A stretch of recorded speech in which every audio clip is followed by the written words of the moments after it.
Welcome back. You're still watching Sprint, and I'm still joined with Frederick Nyanga, sports journalist with TV Sank and also the International Radio France. Back to you and Seedorf with AC Milan. So, do you think AC Milan would have any sort of recent comeback that we can see them really competing, maybe within the UEFA Champions League? I think that they are very deep. They are at the bottom. We can say they are at their worst level since long time. And now, I mean, nowadays they don't have any kind of risk of having Seedorf because they are very far from the first places, the first spots. So yes, I think that the risk is very low, and they can try Seedorf. After all, Seedorf, knows the club and the institution, very well because he has spent a lot of time in AC Milan, and also he has a lot of talent. He knows how to speak to the players. He has a huge charisma. So I'm sure that he can.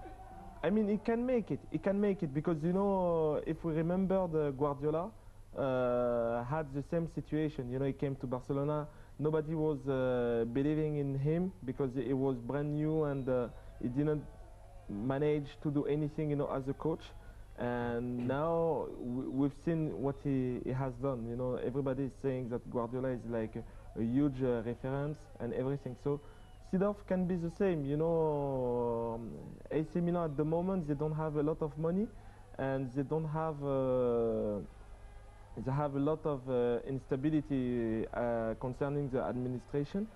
So I think that having someone like Seedorf is a risky choice. Not that much risky, as I said, because they are very far from the first places and not sure of playing the Champions League. But I think it's a good choice. Yes. Right, let's leave it there for Seedorf and his challenge and task to run AC Milan towards a better state.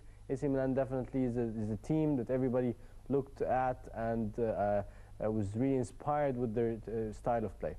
Now, let's move on now to the Egyptian Premier League, starting with Ahli. But before we jump to the Premier League results, I'd like to ask you more about the conflict between the sports minister or the former sports minister and the Ahli board for the suspension of the cabinet for the decision.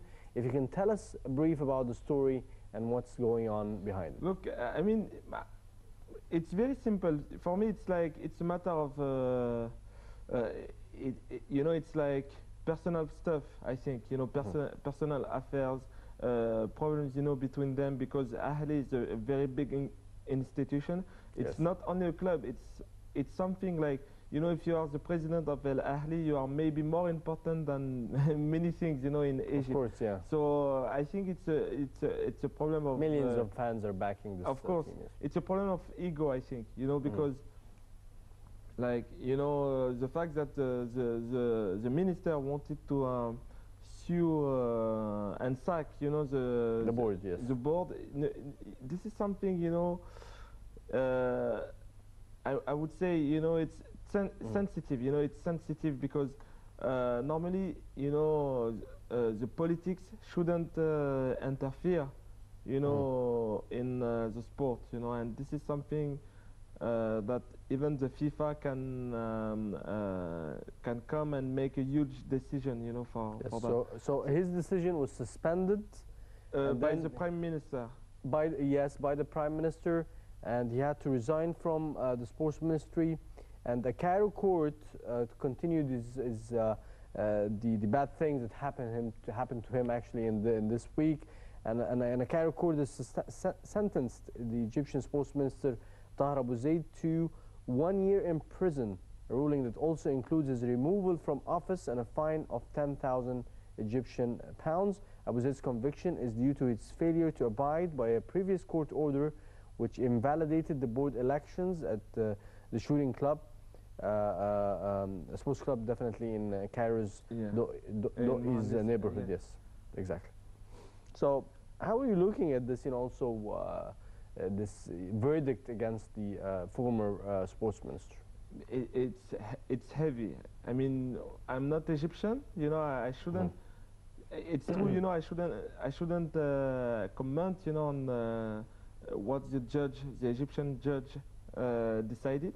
But you know, I think it's heavy, and again, you know, I think it's a matter of ego. It's a matter of personal problems, you know, because all of this happened in only 1 week.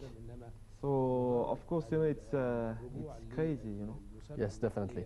If we looked at Ahli, and Ahli's coach definitely praised, he was very happy for the return of the injured players in defeat of Raja on the 5th match day in the Egyptian Premier League. How are you looking at this victory for Ahli to be back on track with the domestic competition? I think, you know, Ahli is like, you know, they had problems of injuries because some players were injured when they came back from Morocco, you know, because they played the club's World Cup. So, you know, they had to line up a lot of young players, and we could see that, you know, the young players did the job very well. Yes. And it enabled, you know, the key players to come one by one from injuries. Like now we can see the goal of Ahmed Fathi, who just came back, you know, from injury. And that's a good comeback for Ahmed Fathi. He needed to score. He needed to score, and at the same time he needed to be playing against a team like Raja, you know, a team who, it's not a big team, but you know, I mean, Ahli is taking the game one by one, and the team is getting better, you know, each week. And we shouldn't forget the fact that, you know, they will have to play the African Super Cup, you know, next month against the Tunisian of Sfax. Yes. So I think it's good for them, you know, it's good for Al Ahly. Definitely, and also the return of the winger Said Maawad was also one of the things that Al Ahly's coach Mohamed Youssef has praised. Yeah. That their return has made a great difference and impact in this victory. But do you think this is a valuable win for Ahly's club, knowing that Raja is also a new entrant to this level of or the Premier League itself? Of course, you know, Ahly, there is a very big gap, you know, between Al Ahly and Raja. But you know, in the meantime, you know, when you play against such a team, you should make the job, you know, because this is a kind of tricky games, because when you play against them, when you cannot break the deadlock before the second half, the team will get more confident, and after it will become very difficult to defeat them. So they made the job. Okay, Raja is a minor team, but you know, it's okay, you know, for Al Ahly. They did the job. The players could implement their game, their style of playing. And also, as I said, you know, the key players are coming back, you know, one by one, like Ahmed Fathi, like Maawad, like what you mentioned. Yes. And they come back in a good atmosphere. That's good for the team, you know. The team is good. If we move from Ahly to Zamalek, and Zamalek has failed to narrow the gap between them and Ismaili, who is leading the second group. Ismaili now has another 2 points ahead of Zamalek due to the fact that they drew with Haras Al Hudud. Haras Al Hudud definitely is not an easy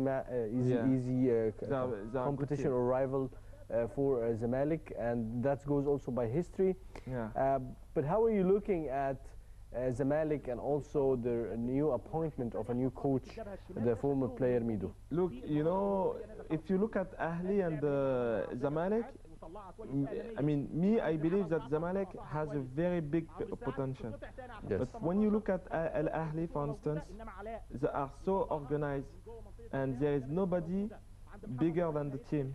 And that's why, you know, Al Ahly will remain the best, you know, because this is the only team who works this way, you know.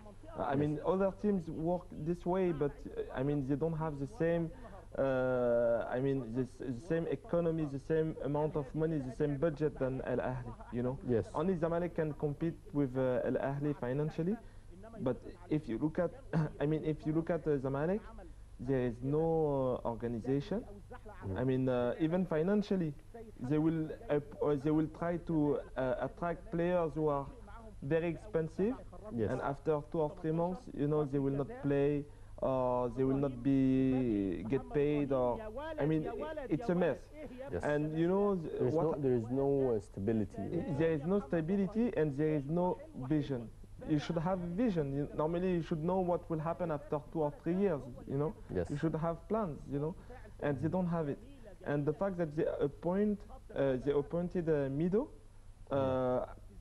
Mido is maybe the Egyptian player who knows the most about football. You know, Yes. but still, you know, the fact that you take a coach, and after 4 games you will sack him. You know, I don't know.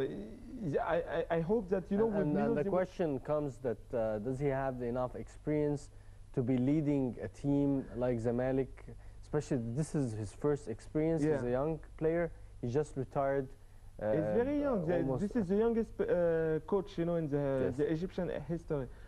Look, I think, look, again, it's like Sidorf. Sidorf is young for a coach, you know, and Sidorf doesn't have any experience.